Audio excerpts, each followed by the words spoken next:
কালকে ডিউটি করতে করতে হঠাৎ করে মনে হলো অনেক হসপিটালেই তো সরস্বতী পুজো হয়, তাহলে আমাদের হসপিটালে কেন নয়? ম্যাডামকে এই প্রস্তাবটা দেওয়ার পরে উনি একমতেই বলে উঠলেন, কেনই বা হতে পারে না, আপনারাও করুন। আমরা কিন্তু একদম বিশাল আনন্দ পেয়ে গেছিলাম এটা শোনার পর।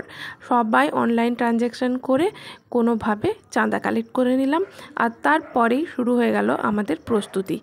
আমরা প্রস্তুতি বলতে যে ঠাকুর নিয়ে এসেছি শুধু তা না, তার সাথে সাথে পুজোর যা যা সামগ্রী লাগে সেগুলোও নিয়ে চলে এসেছিলাম। তারপর শুরু হলো ডেকোরেশনের কাজ।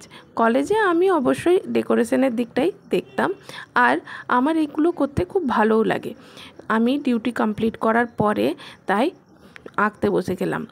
ভালোভাবে আলপনা কমপ্লিট করে নিলাম, আর তারপর পুরো ঠাকুরের যে জায়গাটা সেই জায়গাটাও খুব ভালোভাবে ডেকোরেশন করা হচ্ছিল। যেভাবে চাঁদা উঠছিল তাতে বুঝতে পারছিলাম না যে এর সাথে ভোগ রান্না হবে কি না, কিন্তু চাঁদা সব কিছু উঠে যাবার পরে বুঝলাম যে আমাদের প্রসাদ বিতরণের সাথে সাথে আমরা খিচুড়ি প্রসাদও করতে পারবো।